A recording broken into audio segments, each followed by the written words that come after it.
All right, guys, we are ready to begin. Let's check out our essential question. What questions can I ask to help me understand cause and effect relationships in text? What we're going to focus on is asking ourselves questions while we read so that we can really notice those cause and effect relationships. One very important thing, or one of the very important things that good readers do while they're reading is they ask themselves questions. You know how your teachers are always asking you lots of questions? Mm-hmm. Well, the reason we do that is because we want you to start asking yourselves questions. If you do that, then you're going to become independent readers, and you're going to be able to read new information and learn from it all by yourselves. Wouldn't that be exciting? Yes. Yeah, that's what we want for you.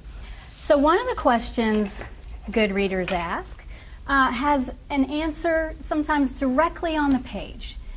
Questions like what, when, where, and we call those green questions. Yeah. Sometimes, though, readers ask themselves questions and you'll find the answer in more than one spot, so you have to search. Things like compare how two animals are alike or tell how two animals are different, and we call those Yellow questions. You have a lot of experience with those questions. Now you're going to get some experience with my very favorite kind of question. Now these questions, you'll find a clue to the answer in the text, but just a clue. Then you have to use what you already know, and then you combine those to make an inference, and you put your answer in your own words, and those we call reg questions. So today you're really going to get to be like the teacher. Are you excited? Yes. Good. To help them, I show them the cards so that they will start asking deeper questions as they're reading, because they're pretty proficient at asking those questions that are explicitly stated on the page, like what is the setting, who are the characters. But then that kind of questioning stops and they rely only on a teacher, and they don't do that cognitive work on their own.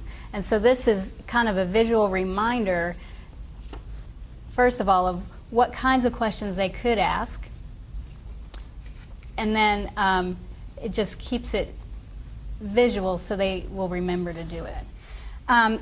It's especially important to ask yourselves questions when you notice that what you're reading doesn't make sense anymore. You can ask yourself a question like, what happened? What's this sentence about? Or what does this word mean? And then once you understand again, then you're back on track. You're going to understand what's happening in the story, or you're going to be able to learn that new information that the author has for you. And make sure, as you're noticing when you have a question, also notice when your question gets answered. So we're going to practice that today, and I'll show you how with some little sticky question marks. Now, in class and in here this month, we've been studying some famous women in history. You've read all about Ruby Bridges. Mm-hmm. Who else? Rosa Parks. Mm-hmm. Harriet Tubman. Sojourner Truth. You can stop there. Plenty, right? Now, I'm going to take a guess that maybe most of these people are people that you had already heard of before and maybe knew a little bit about. Then when you read, you learned some more about them. But today I have a different challenge for you. I picked someone that I'm guessing you've never heard of before, because I think it's really cool when we learn about someone brand new, and then you can run home and tell your parents all about this new person you learned about. And this person's accomplishment is related to the Olympics. Think about that word for a minute and turn and talk to your partner about what you think the Olympics are. If you don't know, you can tell your partner, I don't know yet. Because the more they can participate, the more they're going to become engaged. So it is a little trick to increase engagement and participation, and it gets that thinking more visible, and they get to hear what someone else is thinking, and so that they can kind of get a little validation or hear a different perspective and maybe learn from that. All right, it's a quick turn and talk. So you're going to take a look at this little clip and see an example of one thing that takes place at the Olympics, and then we'll talk a little more about it. So give me 1 second. I'm going to make it big. Okay.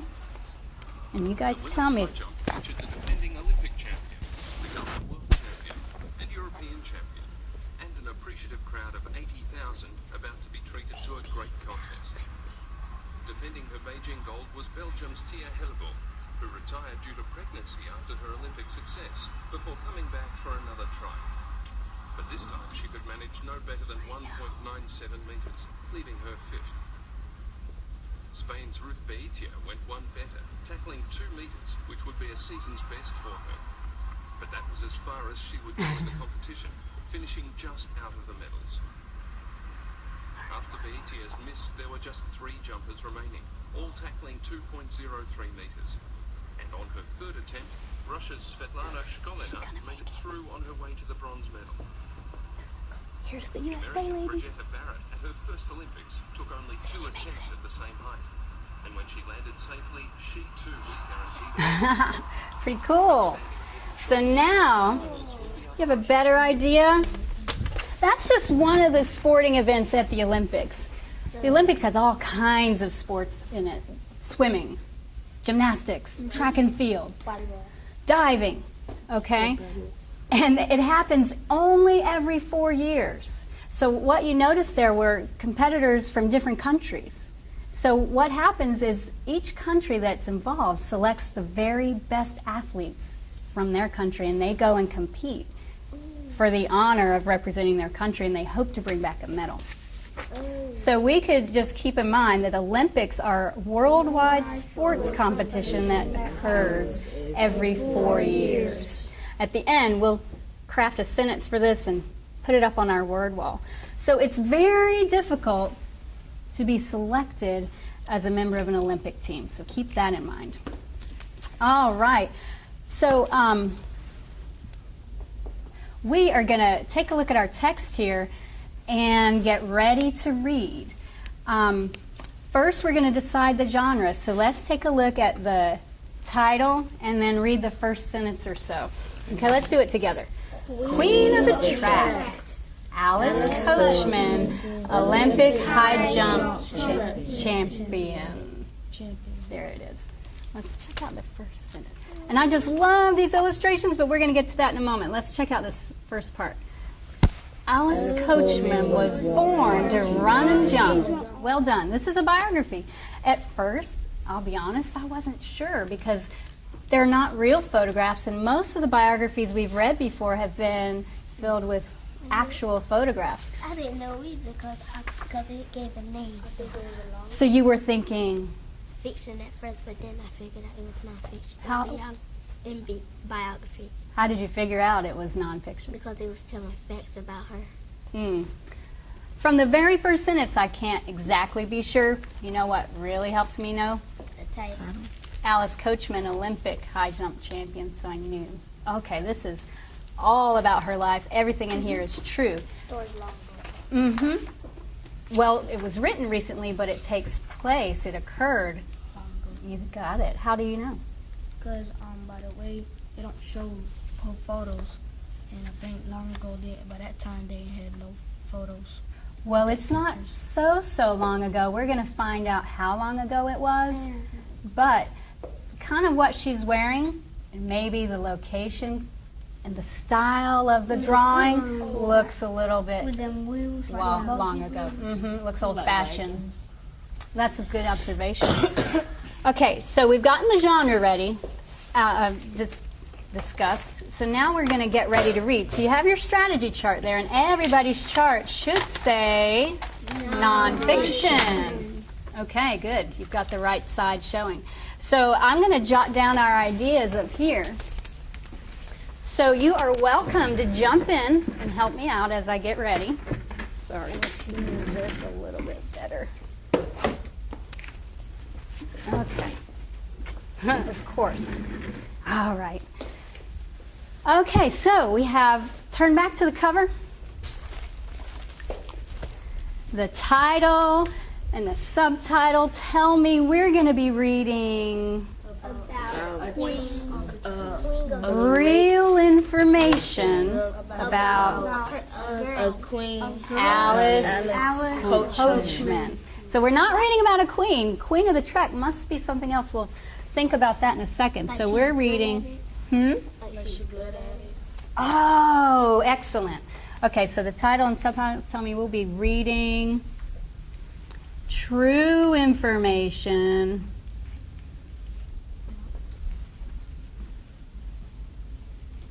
about Alice's life. Now let's look back. Well, even we have the first cover picture here. What do you notice?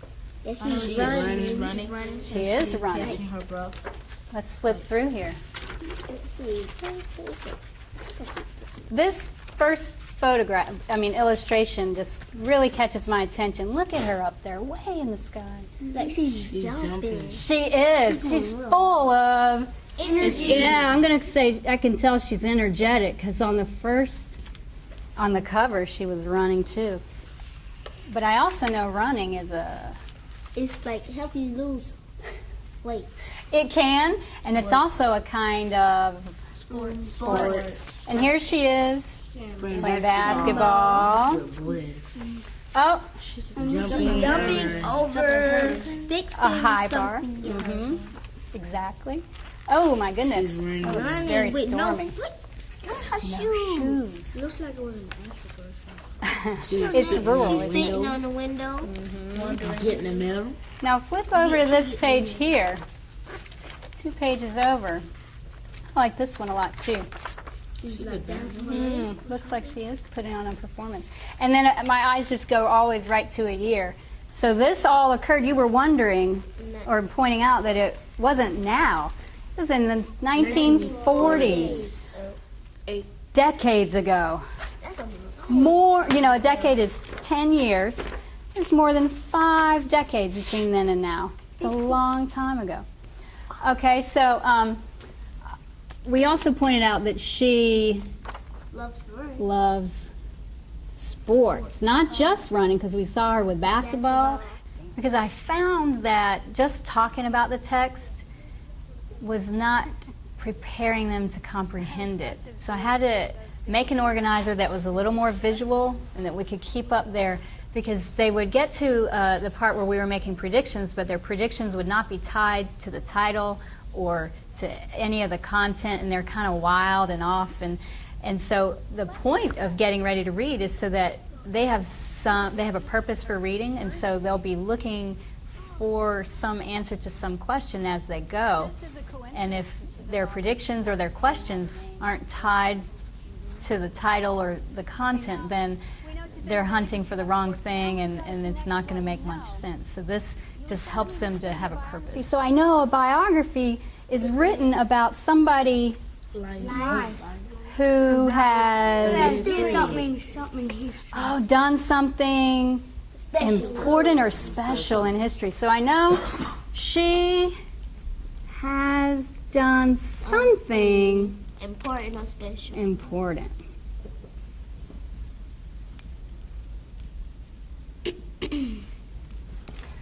So based on the title, these photographs we looked at, or illustrations, and what we know, I think I'm gonna learn about what she had. Yeah. That was so important. I think I'll learn what she did. That was so important. That was. Could I put memorable? Yeah, it's because they remembered it because they wrote about it in the story. In her biography. And then, So now, I'm always asking questions. So my question is, that was memorable. well, yeah, kind of. Remember, we noticed it was published just last year, this biography, but her accomplishment occurred way back in the 40s. So I'm wondering, why is she still being written about now? So why is she still being written about today? Today. You might want to make it famous. But No, because She the passed. Olympics, Like, the Olympics, So I'm going to stop you just for a second. I love what you're doing. I was just going to ask you, turn and make your prediction with your neighbor about why you think she's still being written about. I think they still right about her because she did something very special in the Olympics. I think they is writing about her because she probably had like did something that nobody had never did in the Olympics before. Like she might have jumped over, like she might have like ran to high school like faster than someone. I predict the reason why they wrote her because she's famous in track and she wanted to start the Olympics and every 4 years the Olympics just come. All right, I heard some very interesting predictions. Really good stuff. And so what we're going to do as we read is we're going to pay attention or kind of keep this question in our minds and notice when we find information about it. But what I'd like you to do is go ahead and write down your prediction right after we read it. Let's read what's in your reader's notebook for today. Alice Coachman's accomplishment happened decades ago. I may need to stop and think because those have some large words. Does anyone want to explain or do you want me to? Go ahead, Ashanti. Alice's accomplishment means finish. Good try. It's actually what she's done. Accomplishment is something you've achieved. Alice's achievements have been years ago.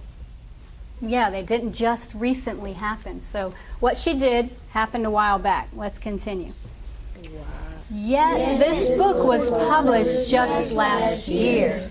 Okay, that part we've got, 2012. Wow. Why is her story still being told?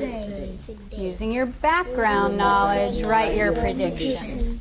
So using what you know, go ahead and jot down what you were talking about with your partner.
Okay, wrap up the sentence you're on, and we're going to get right into it.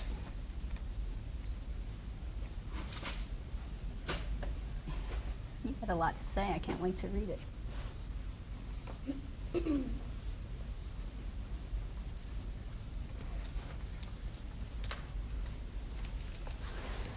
Okay, remember how I told you we're going to be keeping this question in mind? Well, I'm also going to be noticing and putting a little sticky note on the page when I notice I have my own question. You have in front of you some Post-its, and you're going to be using those shortly to kind of squeeze your thinking into one word or phrase so we can keep track of important events. There you go. So you're going to need this little chart out and your Post-its. You can just put it in the middle here. Okay, so put them to the side because first I'm going to be showing you my thinking. You're going to listen. So you don't need your pencil. You don't need anything else, but you do need to make your ears grow. Listen really carefully, okay?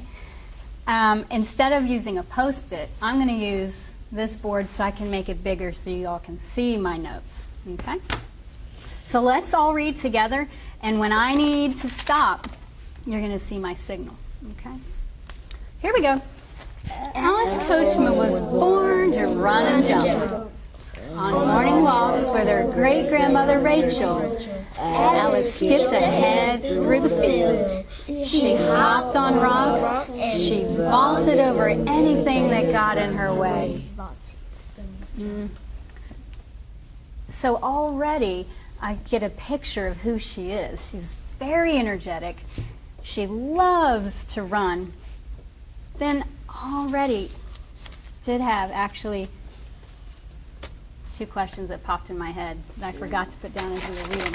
Good readers are always thinking and asking and wondering, and that's what compels a reader to keep going, is the question and getting the question answered. And it's just part of that active engagement in reading. They've got to start noticing when something doesn't make sense or noticing when they're curious about something. And then also, we talked a bit about, has your question been answered? And I just want them to know that sometimes they're going to have questions that they're going to have to find another book for, or sometimes keep reading, or it's just not always going to be answered immediately. And that's perfectly natural and normal. We all have those questions that go beyond the text. And so that's kind of getting at the heart of making them true readers. So that first sentence caught my eye. She was born to run and jump. I know I've heard that phrase before, born to, and then I've heard born to read, born to teach, born to sing. Like you're good at it. Ah, okay, perfect. So born to run and jump means you're good at it. And then the last sentence had a very interesting word, vaulted. She vaulted over, so I was kind of wondering about vaulted. But my clue is over, plus there's a great picture there. So it means jumped. So you can ask questions about words or phrases also, not just what does it mean. Not just what's happening. Got those answered? And what were you going to say? I found a multiple meaning word. What? Skipped. Like whenever you skip something, you go on, and then whenever you're skip, you jumping like going fast as running. Skipped ahead? Yeah, it means... I gotcha. And then you're skipping like Oh, okay, I wasn't following you first. Absolutely. Good for you. But in this case, you know it's used to mean... running. Yeah, perfect. I just want to jot down one question I had. So she vaulted over rocks. Be fine. So here's my question. What does vaulted mean?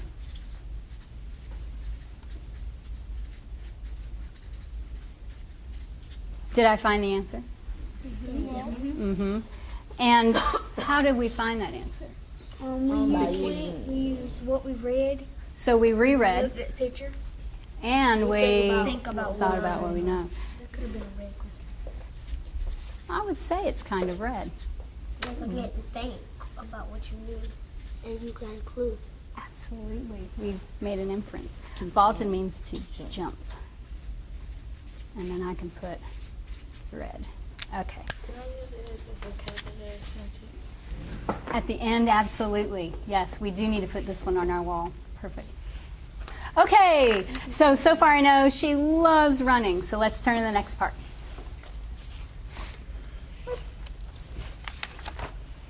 Okay. So watch for my signal when my head is full, okay? Here we go. As Alice got older, her papa told her to stop running and jumping. So this is a group that is in reading intervention. So I pulled them out, and we work on strategies and skills to enhance their reading comprehension.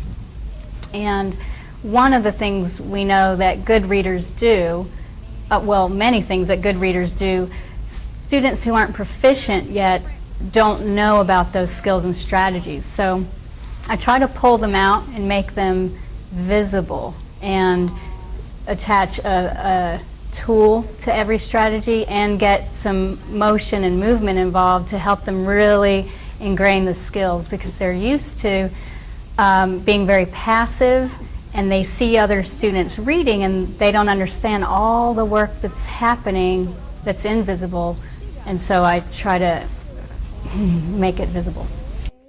After school, she washed the clothes and hung them to dry. She picked cotton and peaches with her older brothers and sisters and took care of the younger children. I A don't. lot to do. Yes. Many chores. Yeah. I really don't have questions in that part because it's just telling me about her chores. She ate cornbread. When are you gonna jot Oh, down your notes? I'm gonna. Your notes. Here we go. At the end of the page, I'll do those. Thank you. Still, all Alice could think about was running and jumping. So when she was done with her chores, she'd sneak off to play sports with the boys. Let's keep going. People said she was a crazy fool, and she knew Papa would punish her, but she couldn't pass up a chance to run and jump. She got a question too. Oh, great. So she knew her dad forbade her to be outside running around, so she would sneak out. Her dad catch her, she'd be punished. So I was kind of wondering about that saying crazy fool. Let's reread that part. People said she was a crazy fool, and she knew Papa would punish her. So, I got one question. say that How louder. was she a crazy fool? And what does crazy fool really mean? So let's do some thinking. She's doing something that she can get punished Why for. is she doing it though? So if somebody does something that they could get in trouble for, They shouldn't. people say You crazy. Because you're not supposed to do it, and then you're not acting very You know you're gonna get in trouble for wisely. it. You know you're gonna get in trouble. So for what? So what's the point? So that's their way of saying she's not being very wise. And so I'm going to summarize this page and then squeeze it down here. So she was not allowed to run and jump, but she did it anyway. I don't want to write all that. I just want to keep it moving, so I'm going to squeeze it down. Not allowed. So it's a summarizing technique that they could use on a test, that they could use on in any book, just to help them really make sense of what they're reading. Okay. I did get my question answered, so I'm going to move it off. You had some questions over here. Oh, my question was, why did she sneak out and play and she knew her papa was gonna punish her? Interesting. Let's write it down. It's designed for them, whatever words help them to remember the important parts, they're allowed to write as long as it's related. And then if their summary correlates, that's great. So I don't want them to think there's right or wrong. I want them to concentrate on what helps them get the gist. So when you think you know, why don't you put your thumb up? Let's talk about her question before we move on. Why did she sneak off even though she could get into trouble? Why don't you take it since it's your question? Still, all Alice could think about was running and jumping. So when she was done with her church, she sneaked. But she couldn't have a pass up a chance to run up and jump. To run and jump. Now that's your evidence. Can you link that together with what you know? So I know if you can't pass up a chance to do something, you really want to do it. love it. So can you connect that evidence to that? Alice Used to sneak off. Alice used to sneak out because she really loved to jump and play. She really loved sports, right? Enough to risk. getting in trouble. Yeah. Football.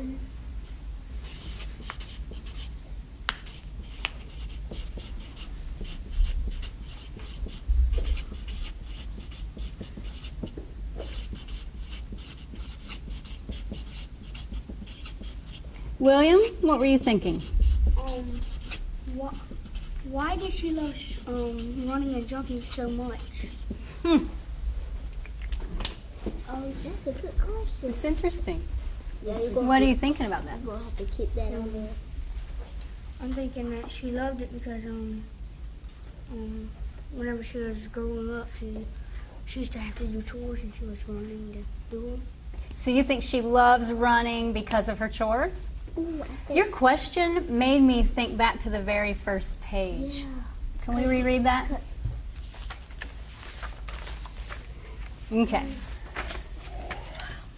Let's read the first sentence. Alice was born and jumped.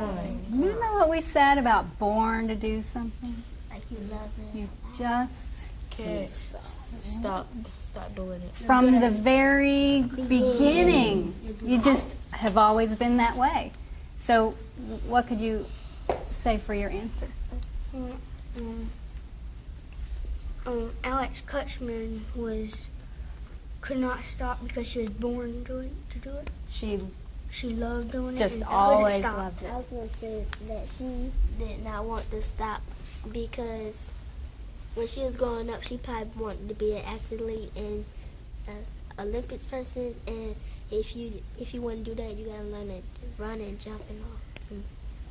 Now all think kinds of about you. Did you know about the Olympics when you were her age? No. No, somebody might have told her. I used to I'm not thinking she had that big goal way back here. I don't think she knew about sports so much. So now you're showing me some excellent thinking, and you're putting your sticky notes on. You're thinking of questions. So I'm going to step back a little, and I'm going to ask you to read, and I'm just going to remind you when to stop and think this time, and we'll see how that goes. So you are going to read, notice my signal, and then we'll summarize. And as you're reading, if a question pops in your head, you use your question marks. Oh, these are reminding us that there are important events that we could ask about, but you're showing me you didn't even actually need those reminders, so I didn't bring them up. I'm very excited. You're already noticing these important events and thinking of your questions, so it's a little extra step you didn't need. Just a little flag to say, hey, there is something you could ask about, but you haven't needed it, so I didn't bring it up. Exactly. Okay, so go ahead. Alabama, Georgia, like most of the South, black people didn't have the same rights as white people. Most white people wouldn't even shake hands with a black person. Ashanti.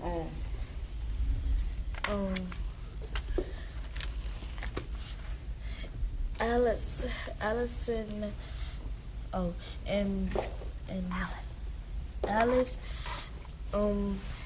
she lived in Georgia and in the South, but black people didn't have the same civil rights as white people, and most of the white people didn't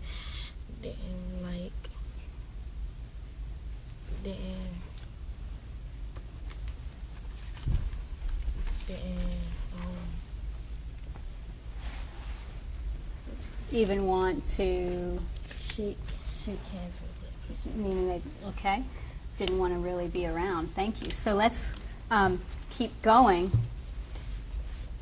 Well said. Blacks couldn't sit where they wanted on buses, and they weren't allowed in many public places. There were no gyms, parks, and tracks where Alice could practice running and jumping. Oh, I see a signal here.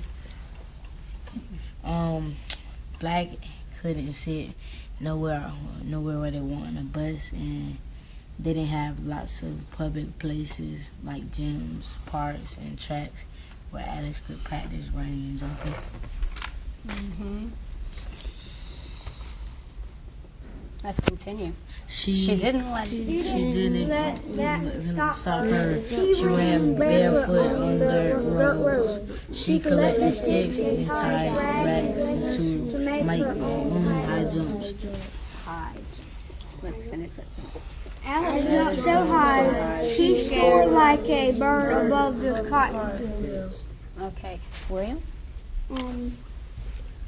She didn't let she didn't let not having no fields to practice on or run stop her Well, she did have fields, on but dirt she roads. didn't have. She didn't have no fields like Let's check that. there was no gyms. There it is. No gyms to practice at or no like Olympic Tracks. tracks. So she didn't let that stop her, and then so she built her own. She just ran down dirt roads and built her own high jump poles. We need to now come up with a word or phrase to squeeze this good information into. So I'm going to kind of. Black people and white people couldn't. Black people couldn't sit on the bus where they want. Like, But the bus is a little specific. Have the rights. They didn't have the rights. Didn't have. Could we use that word? Equal. Equal rights. Equal rights like other people. But Alice. didn't let that stop her. Let's squeeze that. Alice kept going. Practiced Running on her own. Making up her own stuff. Okay, that was a little longer, but there was a lot of information there. Oh, the question marks are flying. So, go ahead, Iron. Question, why black people and white people couldn't shake hands? Good. Sometimes we do have the same question. So give that a little thought. See if you think we can answer it. Sometimes our questions don't get answered right away. Sometimes they do. If you think you can go ahead. In Alabama, George, like most of the South, black people didn't have the same rights as white people. Most white people couldn't even shake hands with a black person. Now that's the evidence from the text, isn't it? Is that the answer? No. Right. So black people couldn't shake hands with white people. Can I back you up? You're jumping to the answer, which I love, but I want you to show us your thinking. So you've got to connect it to something you know, don't you? And then you're going to tell us your answer. So I know. I know back in the 19s, black people and white people were allowed to. Before the 60s, right? Before the 60s, black people and white people weren't allowed to do stuff together. Mm-hmm. Or Because of the stuff wasn't equal. it was against, The law. yeah, it had to do with laws, which are rules we must follow. So now you combine it with what you know about rights back in those times. Can you answer your question? Black people and white people couldn't shake hands. Or didn't? Didn't shake hands because it wasn't equal rights and it was a law. I don't know that there was a law that they couldn't shake hands. It wasn't. Like It wasn't rights. They didn't want to. Because there was laws that they couldn't be together. So I know if there are laws like that, then people must believe that white people and black people are not the same. Not equal. as good as the other, right? Because when we was reading Rosa Parks, we saw that the black people had an ugly fountain and the white people had a nice and neat one. Fancier one.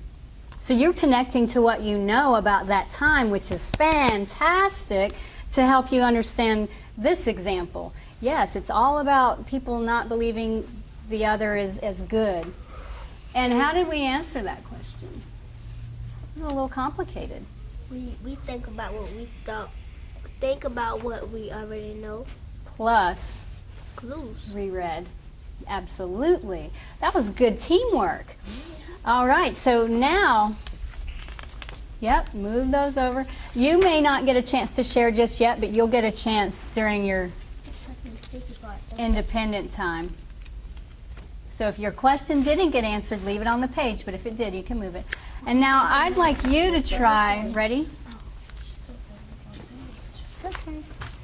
I want you to try the next 2 pages without me all together, because you showed me you were remembering to stop and think. And let's review what your job is. Take a look here in case you forget, Elmer. You're going to read, stop when your head is full, use your signal. Put the information into your words, that's a summary.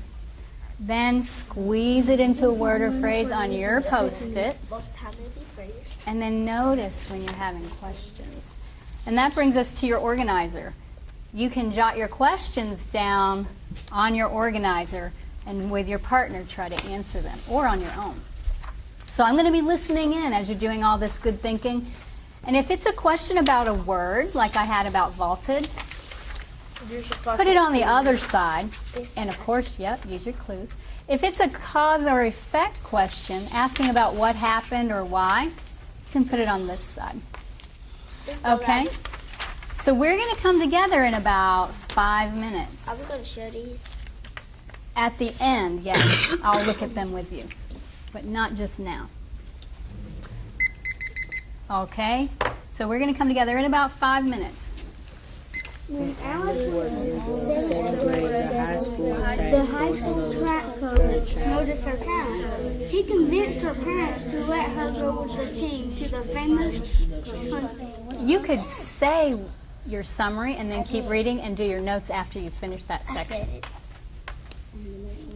For 2 weeks, Alice volunteered as a rescue worker. She moved so fast she could deliver 500 I didn't notice any question marks pop up. Because she had might want to win something, or because she didn't use it to like win ribbons or do the other stuff on the Remember, one word or phrase, not a whole sentence. This is quick. How did she never see a real banana? But I want to know if she never wear running track shoes or wear shoes anyways. Because in the picture it shows she never wore shoes. Okay, finish your sentence that you're writing or saying. But don't start one yet. If you haven't started, just finish what you're doing. And then we're going to share out what you've done. Don't start a new one yet. We're going to share. You're going to write in just a minute. Okay. Who would like to summarize the part that you read with your partner, Dontra? Can we do this one? No, for this page. How about both? Okay. I'll write one. Be summarized for this page was. I can read your handwriting. On track, coach realized her. No, sorry. You're not going to read your notes. You're going to use your notes to tell us a little more. You can look at them, though. The coach realized her talent and let her come to the famous Tuskegee relay in Alabama. Told her parents can she come, and she went through high school and college girls. She beat them. Yeah, she beat them. And for this page, she did not use her wonder ability to win races in 19. That sounds like their words. Can you put it in your words? Oh, in my word,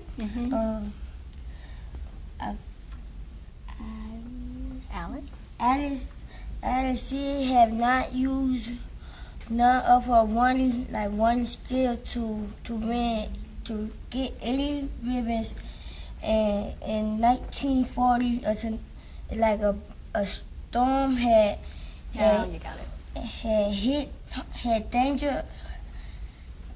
had danger houses and injured damaged houses and injured many people, and only and she used her one ability to deliver food while it's still hot, like it's fresh out the oven. Or Okay, so we need to squeeze what you said because you said a lot.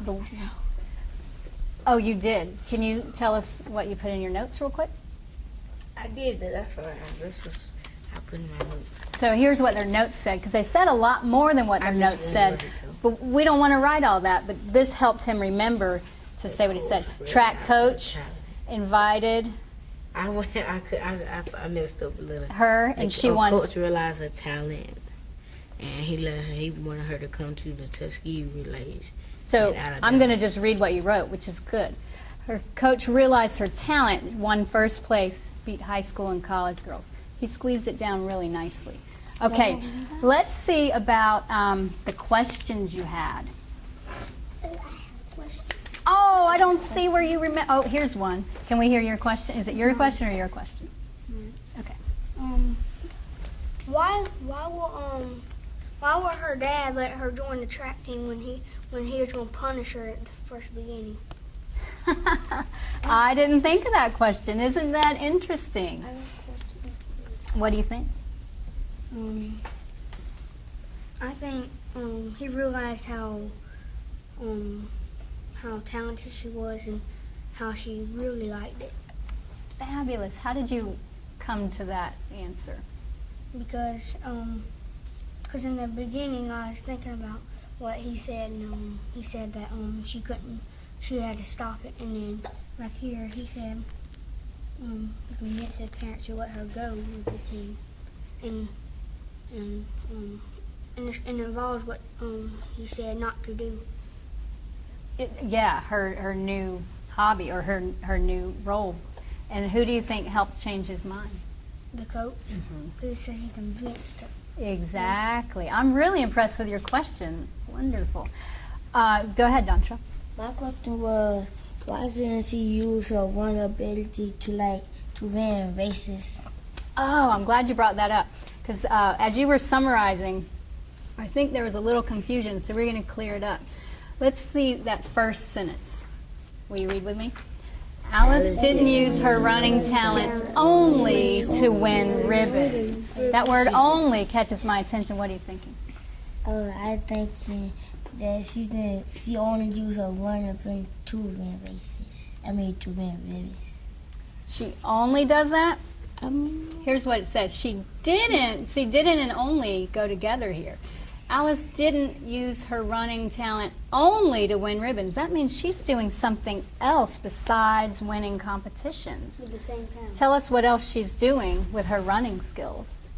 She delivering food. Because to get it to them while it's still hot, you're going to need to be fast.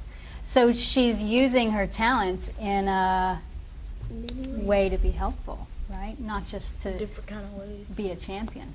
What I've found, because I want to get to their thinking, so I'll ask them to put what they've read in their own words, and what some of them will try to do is read the last sentence of what they read.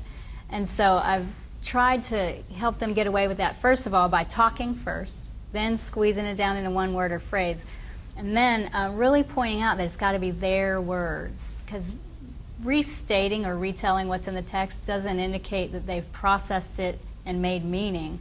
And again, I tell them that what you read needs to make sense. So if they can't summarize it, then there's a golden opportunity for them to ask a question so that it kind of all flows together, all those strategies. So what I need you to do is take a moment, get your questions on your chart. That's going to be your exit ticket. Get your questions on there. Because you kind of didn't have time in that quick little practice. Well, you guys were, right? I think of a question. Jot down that question.